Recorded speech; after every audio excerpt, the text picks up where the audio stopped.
우리 수요일 날에 이제 좀 당분간 우리 사역자 훈련을 하겠습니다. 우리가 현장에서 전도를 하면은 그 사람을 이제부터 양육을 해야 됩니다.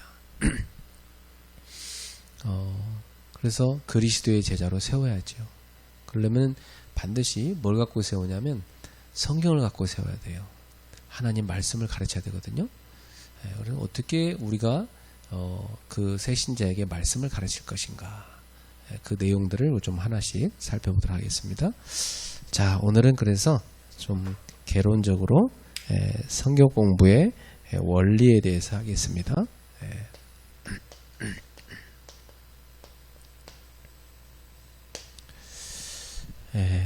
제일 처음에 우리가 복음을 전해서 이 한 생명을 양육할 때는 가장 먼저 우리가 관심을 갖고 집중해야 될 것이 이 사람 속에 예수 생명이 임하게 하는 겁니다.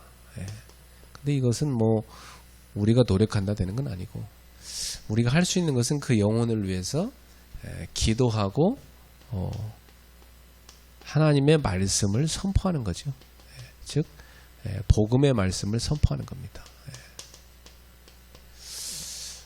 우리가 주의 말씀을 선포할 때에 그 영혼을 하나님이 구원하기로 작정하셨으면 분명히 어떤 일이 일어나냐면 성령의 역사가 일어나게 되어 있습니다. 이 성령의 역사가 일어날 때 그 한 생명의 영혼 속에 하나님이 주시는 새 생명이 들어가게 되어 있죠. 그래서 저도 이제 이런 확신을 갖고 나서부터는 이제 뭐 그 사람이 생명을 얻고 안 얻고는 하나님 뜻에 있으니까 제가 일부러 막 설명하려고 애쓰지 않게 되더라고요. 그냥 나는 복음을 선포할 뿐이고, 하나님께서 그 사람을 살려고 하면 하나님 역사하셔야 되는 거니까. 어떤 사람은 내가 막 설명해도 전혀 성령님이 역사하지 않는 사람 있잖아요. 그럼 되게 안타까운 사람이죠. 그러면 이 사람은 오늘은 시간표 아닌가 보다, 다음에 또 시간표 있을까 두고 봐야 되는 거죠. 근데 중요한 것은 고린도전서 12장 3절 말씀에 나온 대로 성령이 아니고는 예수를 주라 시인할 수가 없습니다. 이 성령의 역사로만이 예수를 주로 시인할 수가 있는 것이죠. 분명히 성령님께서 구원할 사람에게는 그 마음을 여십니다. 주께서 루디아의 마음을 여사 바울의 말을 따르게 하신지라. 듣고 따르게 했어요. 그게 그 성령의 역사로 일어나는 일이거든요. 그래서 도저히 저 사람은 예수 믿을 사람이 아니라고 가족들이 다 절레절레 흔드는 사람인데, 그 사람의 아들이 이제 병들어서 다 죽게 됐으니까 이 아버지 얼마나 이제 갈급합니까?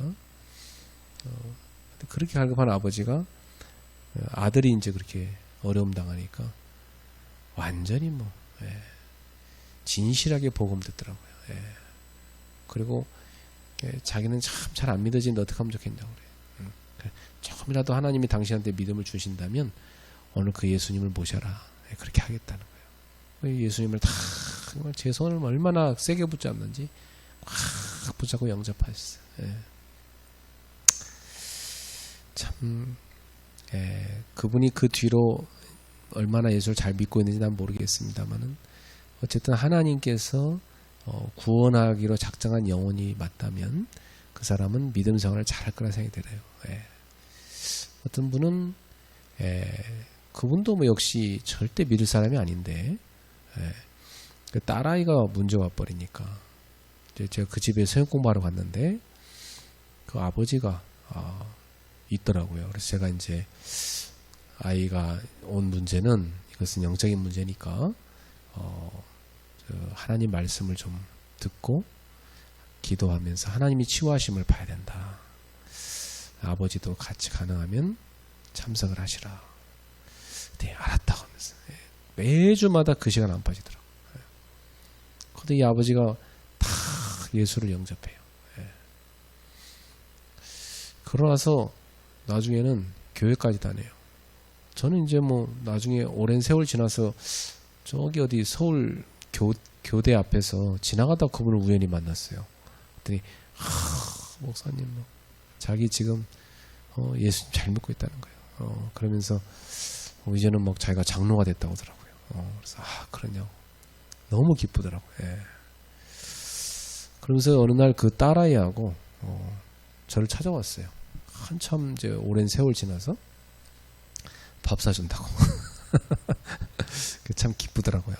참 이렇게 참 문제로 시작된 일이지만 그 가정에 구원이 임한 거잖아요. 예. 그래서 그분이 예수를 잘 믿고 또 사업도 이렇게 잘 하고 있는 걸 제가 보면서 하나님께 감사했어요. 분명히 구원받을 사람에게는 그 복음 듣는 시간표가 옵니다. 예. 그 시간표 하나님 손에 있는데 성령의 역사로 예수를 주로 신하게 되지요. 예. 그러니까 우리는 이 사람이 정말 그 예비된 사람인지 아닌지 모르니까 우리가 할 수 있는 것은 무조건 전해야 돼요.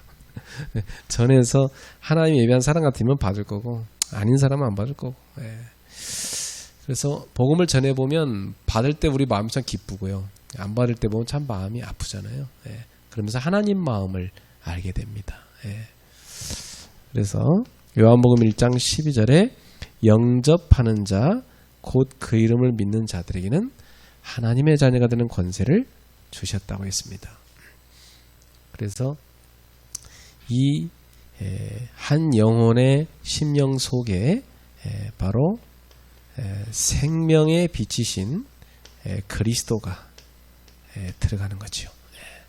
그때 이 사람 속에 생명이 창조되는 겁니다. 그러니까 사실은 전도하는 것은요, 그 한 영혼 속에 창조적 역사가 일어나는 겁니다. 그 죽은 영혼 속에 생명이 슉 들어가는 거예요. 그러니까 그 흙으로 사람을 창조하시고 그 코에 하나님이 생기를 훅 불어넣는 것처럼 말이죠. 이게 전도거든요. 그러니까 이 완전히 흙에 불과한 그야말로 막 사망의 영에 확 잡혀있는 한 영혼인데요. 거기에 그리스도의 얼굴에서 나오는 하나님의 영광을 알게 하는 생명의 빛이 확 들어가는 거예요. 이게 전도거든요. 그 전도는 창조적 역사입니다. 그래서 예수 생명이 제대로 들어가면 어떤 일이 생깁니까? 요한일서 5장 11절 12절 말씀대로 이 사람 속에 생명이 있게 되는 거죠. 하나님의 아들 안에 하나님이 생명을 주셨는데 바로 하나님의 아들을 모신 자, 하나님의 아들이 있는 자는 생명이 있고 하나님의 아들 없는 자는 생명이 없다. 이 생명은 그냥 생명이 아니고요. 영생입니다. 이게 땅의 생명과 다른 거죠. 이 영생이라는 의미는요, 하나님과 함께 있다는 거예요. 나무로 말하자면 이렇게 나무가 있잖아요. 그러면 이 나무에 이 가지로 이렇게 딱 붙어 있는 상태입니다. 이거 영생이란 뜻이거든요. 영원히 산다는 의미가 아니고 생명의 근원 대신 하나님께 내가 연결돼서 딱 붙어 있다는 것입니다. 이게 영생이거든요. 그러면 하나님께 붙어 있는 한 생명은 이 땅에 사는 동안도 하나님이 함께 하시고 영원히 하나님 나라까지 가서 함께 하시는 거거든요.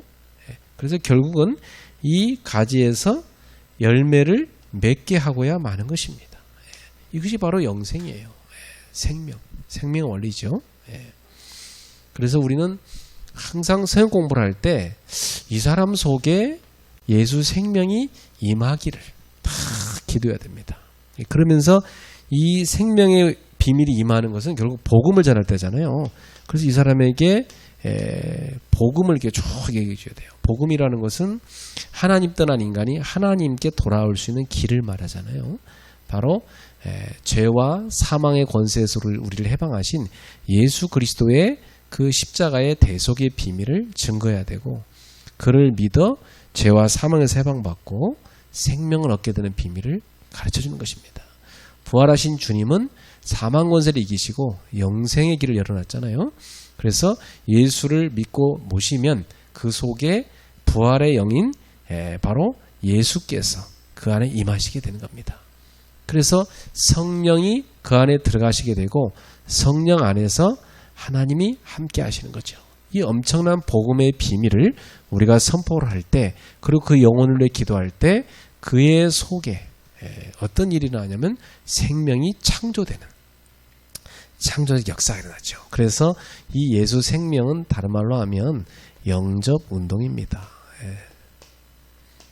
이 영접이라는 것은 우리가 하나님을 모신다고 표현하게 되는데, 엄밀하게 말하면 우리가 하나님 모신다기보다는 우리가 하나님 안으로 들어가는 거죠. 하나님을 떨어져 나가 있었는데 하나님께 우리가 붙어버리는 겁니다. 하나님과 우리가 접붙임 받는 거죠. 이게 바로 영접입니다. 그래서 사실은 내가 입으로 고백하여 모시는 것 같지만 그렇게 모실 수밖에 없도록 작용하시는 분이 성령님이시거든요. 그러니까 이 구원할 사람은요, 성령께서 역사하셔서 입으로 예수를 시인하도록 만드십니다. 예전에 제가 병원에서 전도할 때 사탄을 숭배하는 한 청년을 봤어요. 이 청년은 친구들하고 모여서 자기들이 사탄 숭배 클럽을 만들었다는 거예요. 대학생인데.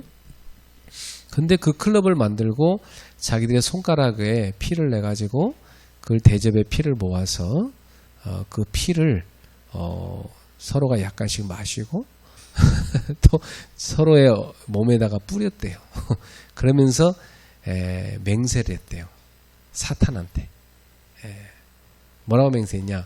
우리 중에 누구든지 이 사탄을 주로 모시기로 했는데 사탄을 배신하는 자가 있으면 그가 제일 먼저 죽게 될 거다. 무서운 저주를. 그러니까 완전히 마귀한테 잡힌 거죠.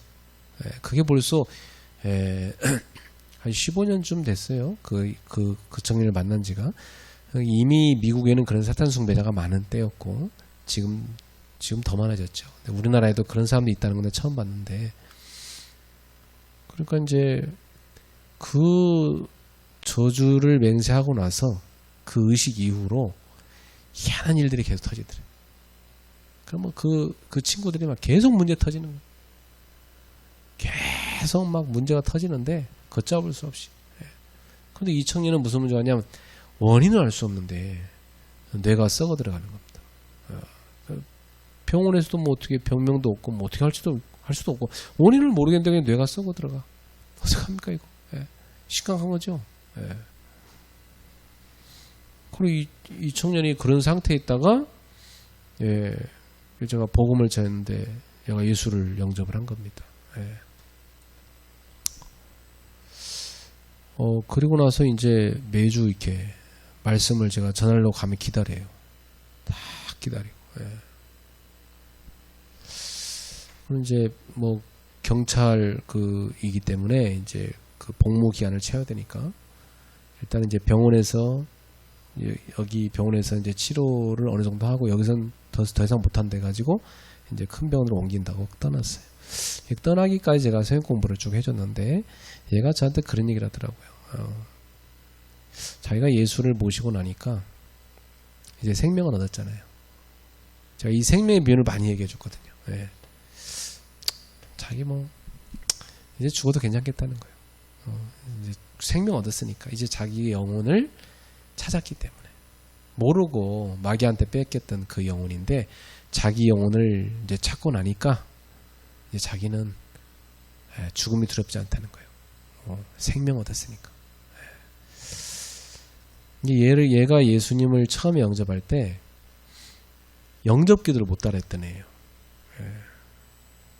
저는 거기서 뭘 봤냐면 성령이 아니고는 예수를 주라 신할 수 없구나. 그리고 특히나 여기서 이렇게 시인이란 말이 또 어디 나오냐면 로마서 10장 9절 10절에 나오잖아요. 네 마음으로 예수가 죽은 자 가운데 살아났고 그걸 믿고 입술로 그를 주로 시인하면 구원을 받는다, 이렇게 말씀하셨단 말이죠. 근데 이 시인이라는 게 성령의 역사 아니고는 못하는 걸 봤어요. 그 이제 복음 딱 전했더니 얘가 막 두려워하면서 사실은 처음 얘가 복음 받을 때 말이에요. 자기 두렵다는 거예요. 이제 그러면서 저한테 얘기를 한 겁니다. 사탄의 이제 그런 복수가 두렵다는 거지. 근데 얘기해줬죠. 예수 믿고 나면 너는 하나님 자녀가 되기 때문에 사단이 더 이상 너를 못 건든다. 걱정하지 마라. 오늘 예수님을 모시면 된다. 그 얘가 막 진짜 그러냐요. 그렇다 하면 겁에 질려 있더라고. 그리스도를 영접하는데 따라서 기도를 하다가 멈추고 그러니까 막 이 마귀가 자기 목과 입을 틀어막는다는 거예요. 말을 못하게. 그래서 옆에 청년들이 그걸 보더니 제가 전도 데리고 간 청년들이 옆에서 막 찬송 불러. 얘들이 막 보고 막 다 찬송 부르고 막 흑암을 꺾는 기도 하고. 그래서 사실은 시간 한 10분 넘게 영접 기도를 했죠. 그래서 얘가 영접을 딱 했죠. 그때 얼굴이 환해지더라고. 그 뒤로 이렇게 양육을 받다 갔어요. 저는 예수 생명이 들어가는 이 역사는 정말 놀라운 창조적 비밀이란 걸 현장에서 많이 봤어요. 정말 예수 생명이 들어간다는 것은 이것은 창조적 역사입니다. 그러니까 우리가 전도를 하다 보면요, 창조는 지금도 일어난다는 걸 알 수 있어요. 여러분, 창조는 옛날에 끝난 게 아니에요. 지금도 하나님의 창조는 계속되고 있어요. 특히나 한 영혼 속에 생명이 들어가는 창조 계속됩니다. 그리고 우리가 기도할 때 하나님이 베푸시는 그런 기적들은요, 다 창조적 역사입니다. 그래서 우리는 성경 공부할 때마다 항상 첫 번째 관심을 줘야 될 것이 이 사람 속에 이 생명이 들어가기를 다 바라보면서 그걸 정말 간절히 기도하면서 이걸 계속 확인시켜줘야 돼요. 예수가 네 안에 있냐? 정말 네 안에 모셨냐? 이거 확인시켜줘야 돼요. 이번에 우리 전도사님 아버님도 예수님이 죽었다 살아난 게 뭐죠? 그랬더니 부활! 딱 말하더라고요. 어이구. 그래서 이제 복음을 이제 듣고 딱 예수님 영접했어요. 예수님 어디 계시냐? 자기 안에 계시다고. 그렇죠. 그럼 뭐 오늘 가도 돼요. 사실은 천국에. 뭐 조금 더 남아 있는 것은 이제 자녀들하고 뭐 그런 정리하는 게 필요한 것이지. 그래서 뭐 참 한 생명이 이 땅에 살다 가는데 하나님의 나라로 가는데 그 아버님이 이 땅에 계셨다 가는 것은 그냥 사명을 이루고 간 거예요. 근데 가보니까 딸들이 예수를 잘 믿는 딸들이 여럿 있더라고요. 그래서 참 어쨌든 이 아버님 통해서 이런 소중한 사명자들이 이 땅에 태어났고 우리 전도사님 같은 중요한 전도자도 태어났잖아요. 그 아버님 없었으면 어떻게 태어났어요? 그러니까 참 이런 하나님의 중요한 계획이 있어요. 저도 원래 태어날 계획이 없었던 사람인데 우리 어머니 아프셔갖고 우리 아버님이 찾아왔다가 제가 태어났잖아요. 그러니까 이렇게 낳는 것도 우리가 이 땅에 태어나는 것도 하나님의 중요한 계획 속에 태어나거든요. 그러니까 한 생명이 그냥 왔다 가는 게 아니에요. 제가 오늘 히브리서를 이렇게 계속 이제 주일날 설교하려고 막 수도 없이 많이 읽었는데 읽는데 이런 말씀이 나와요. 죽은 자와 같은 자의 몸에서 많은 사람이 났다는 겁니다. 믿음의 증인들이 났다는 거예요. 그게 누구냐? 아브라함이잖아요. 죽은 자와 같은 몸에서. 그러니까 생명을 재생산할 수 없는 몸이에요. 아브라함이나 사라나. 그러니까 전혀 생명력이 없는 상태인데 하나님께서 창조적 역사로 생명을 잉태케 했잖아요. 사라의 몸에. 그리고 거기서 쭉 태어난 사람들이 아브라함의 후손들 보세요. 여러분. 히브리서 11장에 보면 막 믿음으로 쫙 그 믿음의 계보가 나오잖아요. 이야, 참 이렇게 해서 이삭 태어난 그 뒤로 수많은 믿음의 그 사람들이 난 겁니다. 그러니까 여러분 한 사람이 보통 사람이 아니에요. 여러분 통해서 믿음의 후손들이 쫙 나는 겁니다. 굉장히 중요하죠. 예. 그러니까 저는 청년들을 그냥 안 보거든요. 저는 청년들 한 명이요, 수많은 믿음의 후손을 낳을 사람이거든요. 예. 그러니까 청년들을 보면 저는 바로 가정으로 딱 보여요. 얘 한 명이 가정이에요. 그리고 얘 한 명이 가문이에요. 엄청 중요한 거죠. 예. 우리 뭐 다소리도 보세요. 다 언약 붙잡고. 예? 그러니까 다 그 뒤에 이제 언약의 후대들이 쫙 일어나는 겁니다. 중요합니다. 예. 자, 그래서 우리가 새벽 공부할 때 예수 생명이 그 속에 창조적 역사로 시작되는 이게 제일 중요하다. 그 다음에 이 생명이 들어간 것을 우리가 뭐라 하냐면 구원의 비밀이라고 하잖아요. 그러면 예수 생명이 내 안에 들어왔으면 내 안에 오신 그 예수님과 함께 사는 삶을 배워야 됩니다. 그래서 이 구원이 어떻게 그 사람 속에 이루어졌고 구원받은 자가 앞으로 어떻게 살아가야 되느냐, 이 구원의 비밀을 잘 가르쳐줘야 됩니다. 그러니까 뭘 가르쳐주냐면 이미 말씀에서 풍성히 설명하기 때문에 말씀을 통해 가르쳐줘야 돼요. 그래서 우리가 새벽 공부할 때는 뭐 하냐면 다른 거 안 합니다. 말씀 운동하는 겁니다. 그래서 구원에 대해서 가장 풍성하게 설명해 놓은 성경이 에베소서거든요. 이 에베소서 다 설명을 하면 시간이 너무 많이 걸리고 제가 성경 구절 몇 개만 좀 뽑아왔어요. 에베소서 1장 4절에서 7절입니다. 하나님께서 세상을 창조하기 전에 우리를 선택하신 것입니다. 그러니까 우리는 이 땅에 그냥 태어난 인물이 아니에요. 굉장히 중요한 거예요. 저도 내가 진짜 부모님은 계획이 없었지만 그 모든 사건을 다 움직이는 분이 우리 하나님이시잖아요. 제가 태어난 거 보면 참 신묘막측하게 제가 태어난 겁니다. 그래갖고 참 하나님이 우리 한 사람 한 사람을 이 세상을 창조하기 전부터 선택하신 겁니다. 그리고 예정하셨어요. 예정하시고 저와 여러분을 하나님의 양자로 입양하셨습니다. 하나님의 아들이 예수님인데 우리는 양자잖아요. 그 양자로 우리를 하나님의 아들, 딸로 입양을 딱 하신 것입니다. 입양하신 목적이 뭐죠? 은혜의 영광을 찬송하게 하려고. 은혜의 영광, 이걸 찬송하게 하려고. 하나님이 우리에게 베푸신 은혜, 그 은혜가 얼마나 큽니까? 그 영광스러운 은혜죠. 그 은혜가 풍성한 영광이죠.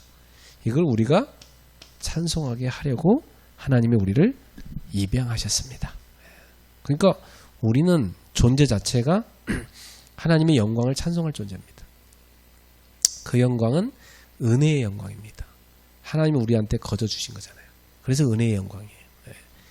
우리는 영광을 가질 수 있는 존재가 못 되는데 하나님이 이 은혜를 공짜로 우리한테 줘버렸기 때문에 이 영광은 어마어마한 우리가 받은 혜택인데, 이 우리가 받은 이 하나님의 영광, 우리에게 임한 그 영광을 찬송하게 하려고 우리를 구원하신 것입니다.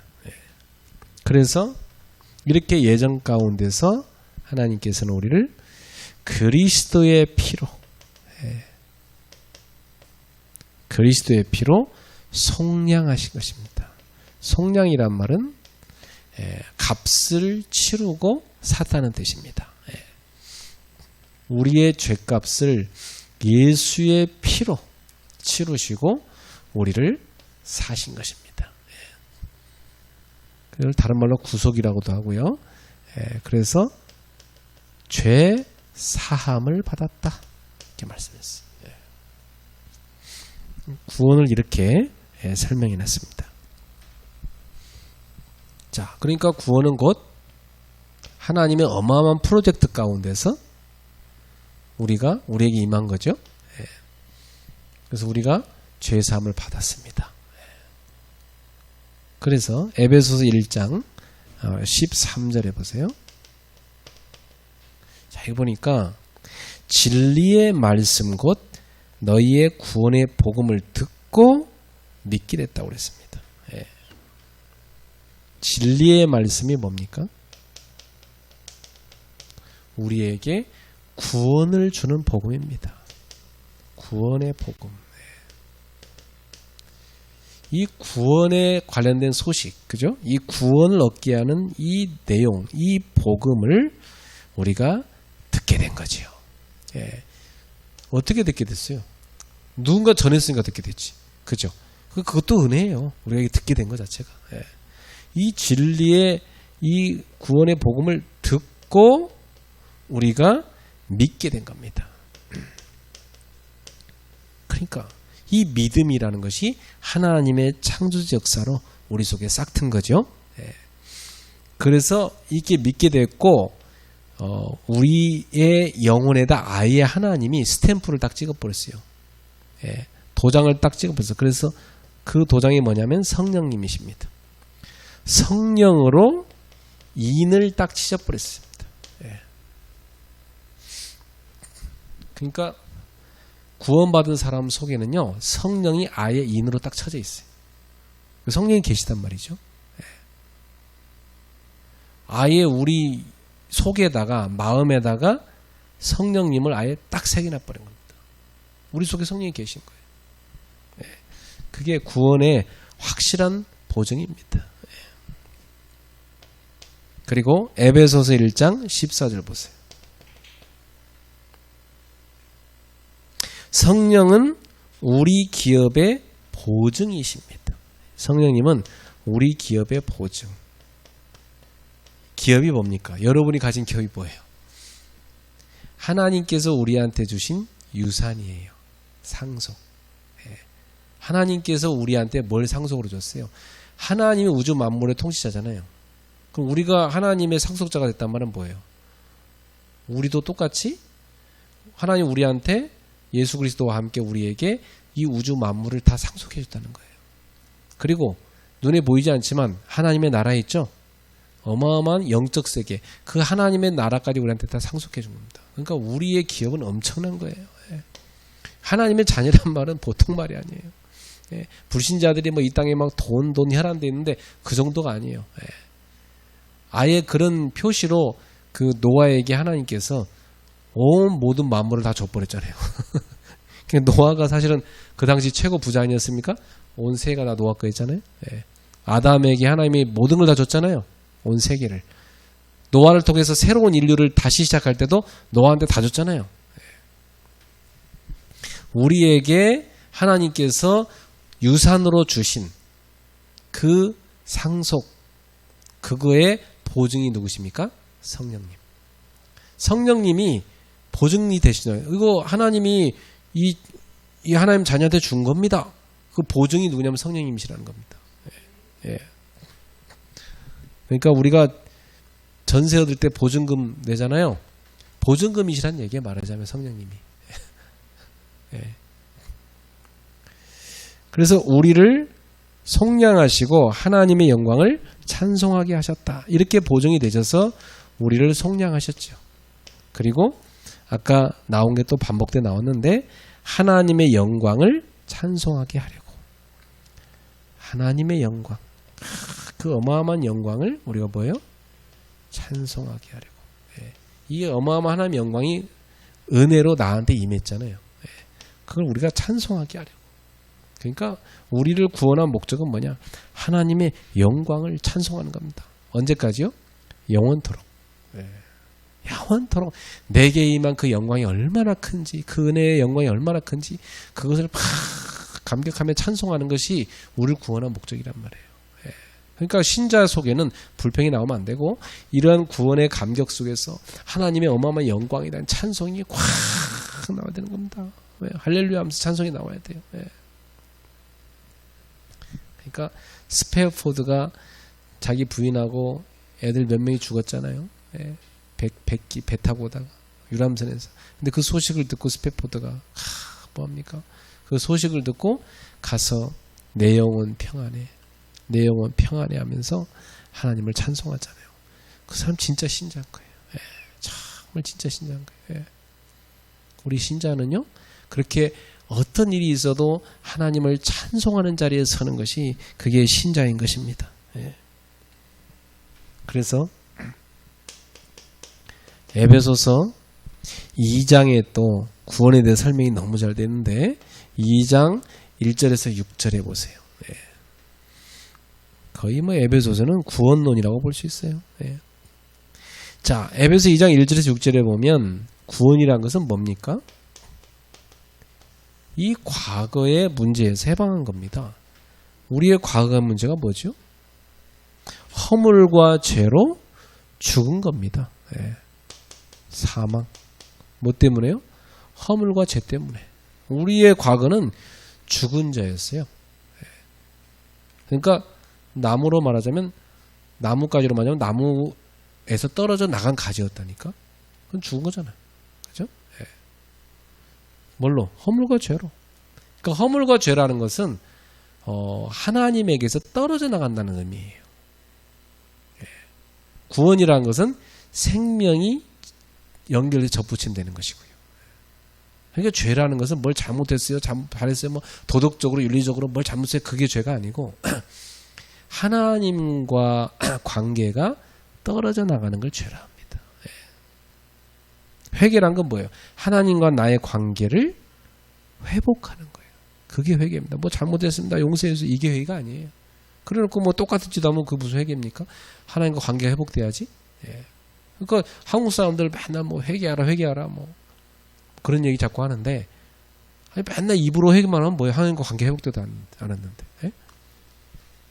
그렇고 어떤 사람은 뭐 회개란 말로 왜 안 하냐고 막 따지기도 하고, 예? 어떤 사람은 또 회개를 많이 해야 된다고 그러고, 물론 회개를 해야 되지만 회개가 뭔지부터 알아야 돼. 예. 자, 그래서 우리의 과거는 이 정도가 아니고, 그래서 사망 가운데, 이 사망은 죄 때문이었잖아요. 죄, 사망, 그리고 뭘 따라다녔어요? 사탄, 마귀. 요 마귀 따라 살았잖아요. 그러니까 우리의 과거는 뭐였어요? 죄의 상태, 그로 인한 사망, 그리고 사탄을 따라갔던 상태. 이게 우리의 과거입니다. 그러니까 우리 과거는 어떤 삶이었습니까? 육체의 욕심을 따라간 삶이었어요. 육체의 욕심. 요거에 확 잡혀 살았어요. 불신자를 보면 알 수 있죠. 여러분, 불신자들은 딱 육체의 욕심을 따라갑니다.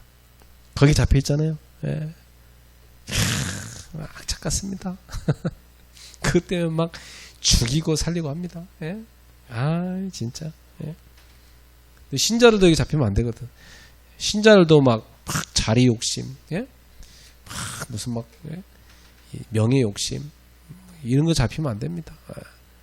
목사가 무슨 막 돈 욕심, 그럼 다 버려야 돼. 그게 다 불신자적 속성이에요. 우리 거기서 빠져나왔는데. 그래서 본질상 어떤 상태였어요? 본질상 하나님의 진노의 대상이 되는 자녀였다는 겁니다.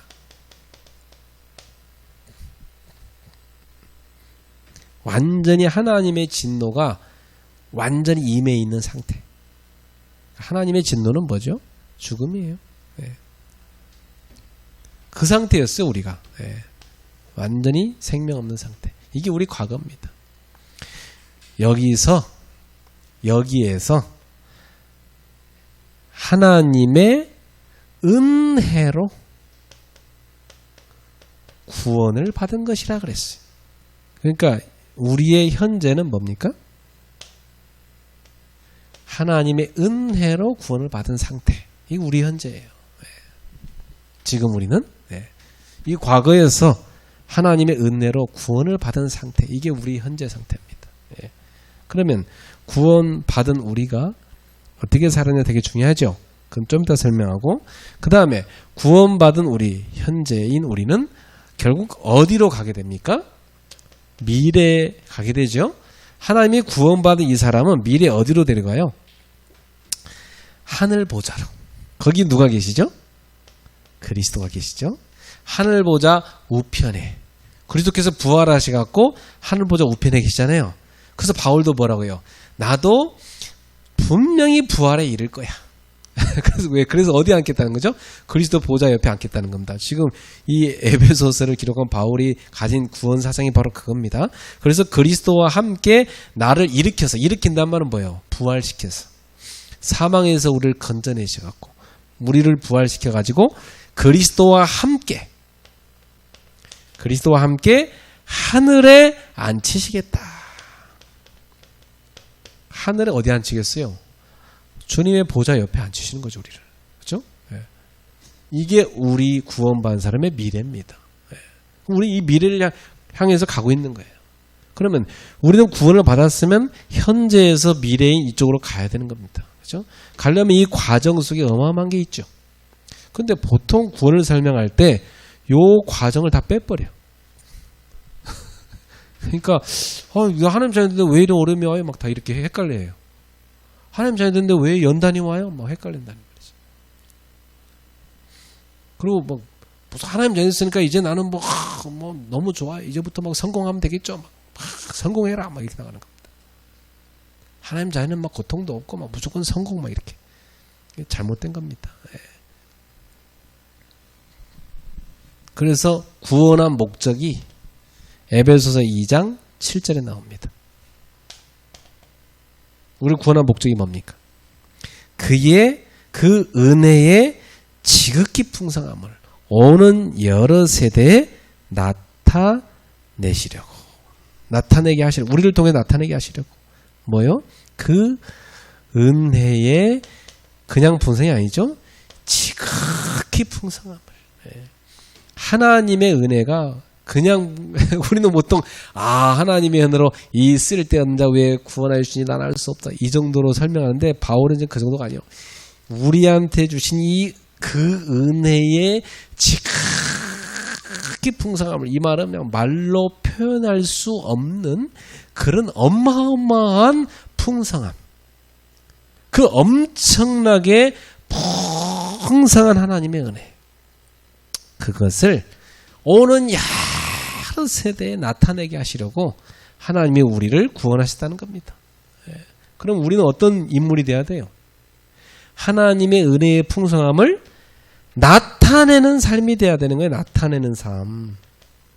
그죠? 우리는 이 땅에서 어떻게 살아야 되냐? 구원받은 자녀는 하나님의 은혜가 얼마나 풍성한지를 나타내며 살아야 되는 것입니다. 우리를 보는 사람마다 뭘 봐야 돼요? 당신을 보니 하나님 은혜가 진짜 크군요. 야, 당신에게 임한 그 은혜가 나에게도 임하면 너무 좋겠어요. 그죠? 놀랍습니다. 당신에게 임한 은혜가. 우리를 보는 사람마다 하나님의 놀라운 은혜가 보여야 됩니다. 그래서 이 구원에 대한 삶이 좀 많은데 에베소 2장 8절 9절 보세요. 그래서 이제 조금 정리를 하자면 우리가 구원받은 것은 첫 번째는 하나님의 은혜에 의하여 구원받았습니다. 첫 번째 하나님의 은혜의 빛이 임해야 돼요. 그래갖고 일어난 게 뭐죠? 하나님의 창조적 역사로 뭐가 싹 트요 우리 속에? 믿음. 믿음으로 말미암아. 이 말은 믿음을 통하여. 믿음으로 말미암아 우리가 구원을 받은 것이다. 그러니까 우리가 구원받은 것은 우리가 한 게 하나도 없네, 그죠? 그잖아요. 전적으로 다 하나님이 하신 거잖아요. 그러니까 우리가 자랑할 게 있어요, 없어요? 없다는 겁니다. 그래서 구원은 하나님의 선물이다. 하나님의 선물. 이게 행위에서 난 것이 아니다. 왜 그렇게 했어요? 누구든지 자랑하지 못하게 하라고 그랬다. 인간이란 존재는 처음부터까지 다 하나님의 은혜로 내가 믿어서 구원받게 됐다. 요걸 말하게 하려고 하나님 그렇게 했다는 겁니다. 그러니까 우리는 평생도록 뭘 자랑해야 돼요? 하나님의 그 은혜를 자랑해야 돼요. 하나님의 은혜로 이 쓸데없는 자 왜 구속하여 주는지 난 알 수 없도다. 그 은혜의 풍성함, 그 지극히 풍성함이 어찌나 큰지 내가 말로 가히 다 형언할 수가 없습니다. 그 은혜가 어마어마합니다. 이것이 우리가 자랑해야 될 겁니다. 그러니까 바울은 평생 이 은혜의 십자가를 자랑한다 했잖아요. 바울은 그랬어요. 나는 이제부터 그리스도의 십자가 외에는, 그리스도와 그의 십자가 외에는 나는 자랑하지 않겠다 그랬어요. 그게 은혜잖아요. 하나님 우리한테 주신 은혜. 그래서 에베소서 4장 13절부터 15절입니다. 이게 뭐냐면 이제 구원받은 우리가 이 땅에서 노력해야 될 겁니다. 구원받은 우리한테 노력이 필요해요. 뭐 하나님 주권인데 뭐 하나님 다 알아서 하시는데 뭐 그러면 로봇이지. 안 그래요? 가만히 하나님이 다 알아서 하면 로봇이지 뭡니까? 하나님 우리한테 은혜를 줬고 우리한테 믿음으로 구원받도록 믿음을 창조해 줬잖아요. 그럼 우리 믿음을 가지고 이제는 믿음을 키워야 되는 것입니다. 그게 우리가 노력해야 될 거예요. 그렇죠? 하나님이 우리한테 주신 이 믿음이 날마다 자라야 돼요. 믿음이 어떻게 자라느냐? 저 초보에서 저 완전한데 완성으로 자라야 돼요. 예. 우리의 믿음이 날마다 믿음이 자라야 됩니다. 예. 그 바울이 그러잖아요. 고린도전서 13장에서 뭐랍니까? 내가 어릴 때에는 깨닫는 것이 어린아이와 같고 말하는 것이 어린아이와 같고 생각하는 것이 어린아이와 같았다. 그러나 내가 이제 그 어릴 때 그 초보를 버렸다고 하잖아요. 이제는 바울이 성장하고 나니까 믿음이 다 자라나니까 달라진 겁니다. 그리스도 안에 어마어마한 비밀이 있다는 것을 이제 알게 된 겁니다. 그래서 우리의 믿음이 날마다 자라서 우리가 어디까지 이래야 돼요? 구원의 완성에 이래야 돼요. 그죠? 거기가 어디입니까? 그리스도입니다. 그리스도에게까지 자라는 겁니다. 그 그리스도의 그 풍성한 분량에까지.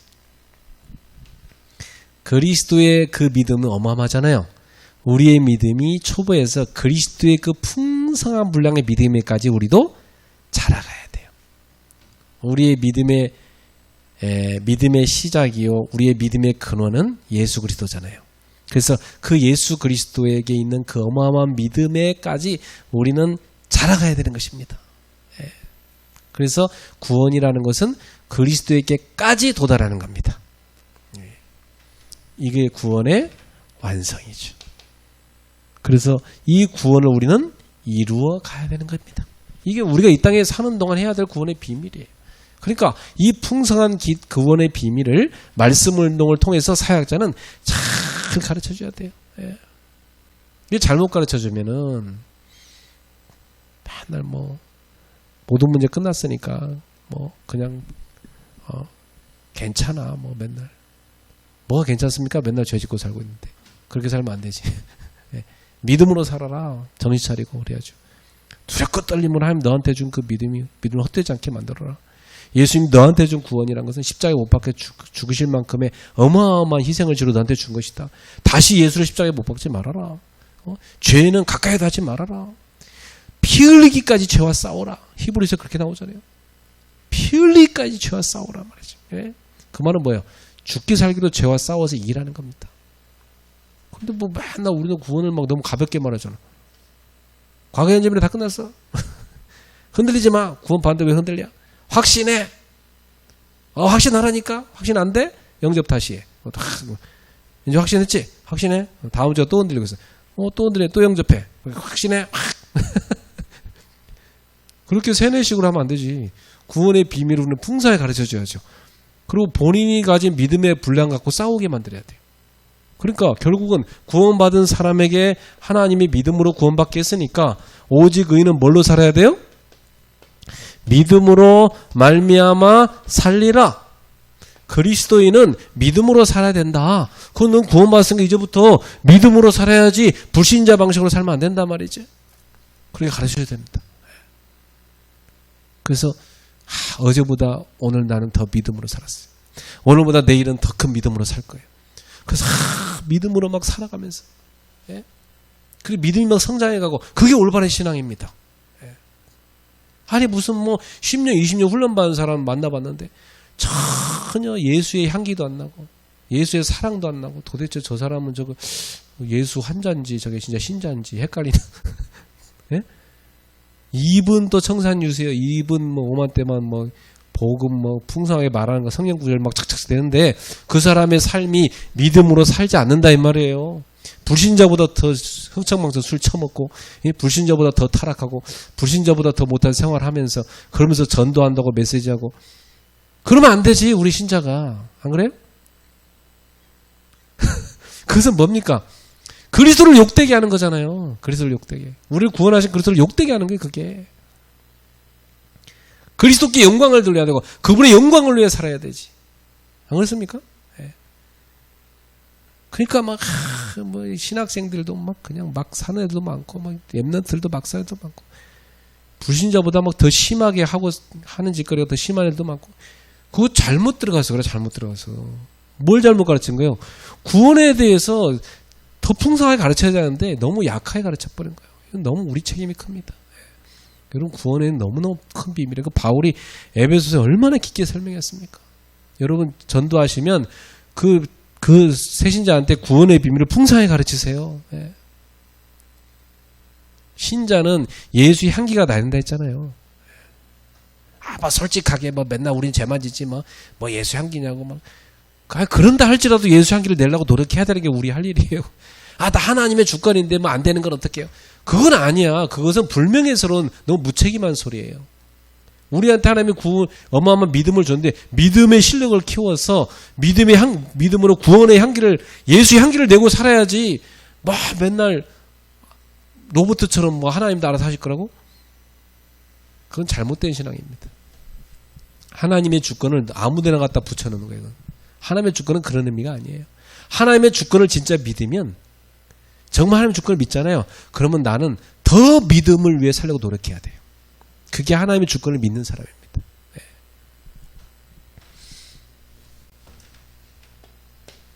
세 번째, 이제는 성경적 전도 전략도 가르쳐야 됩니다. 전도 전략이 많이 있는데 성경적인 전도 전략이 있어요. 성경적인 거. 이게 참 중요해요. 이걸 가르쳐줘야 되는데 이게 이제 훈련이죠. 우리는 새신자를 성경 공부할 때 훈련을 시켜줘야 됩니다. 쭉 훈련. 이 내용이 너무 많아서 오늘 하다 보면 너무 길어질 것 같고 요 3, 4번은 4번은 영권운동, 하나님의 임재, 하나님이 임재하시는 방법, 우리에게 주신 영권을 어떻게 사용하는가 이런 비밀인데 요거 다음에 2로 더 해야 될 것 같아요. 오늘 내용이 너무 많아가지고 제가 구원을 설명하다 보니까 너무 길게 설명했습니다. 그래서 뒤에 것은 다음 시간에 하겠습니다. 기도하겠습니다. 하나님 아버지 감사합니다. 우리에게 주신 이 생명의 비밀, 구원의 비밀이 얼마나 큰지요. 그 은혜의 지극히 풍성함을 하나님 우리에게 알게 하심을 감사합니다. 더 알기를 원합니다. 그 은혜의 풍성함을 오는 여러 세대에 나타내는 그러한 축복된 인생들이 되게 하여 주시옵소서. 하나님 아버지, 우리의 인생이 하나님이 우리한테 주신 그 은혜의 영광을 찬송하는 인생이 되게 하여 주시옵소서. 그래서 하나님의 영광을 높이 나타내는, 하나님께 칭찬받는, 하나님의 영광을 드높이는 복된 자녀가 되게 하여 주시옵소서. 또한 우리에게 맡기신 귀한 생명들에게 이 놀라운 생명의 비밀을 잘 증거할 수 있도록 은혜를 주시옵고, 우리 귀한 사역자를 통해서 하나님 아버지 참된 믿음의 사역자들, 복음을 누리는 사역자들 많이 세워지게 하여 주시옵소서. 예수님의 이름으로 축복하며 기도합나이다. 아멘.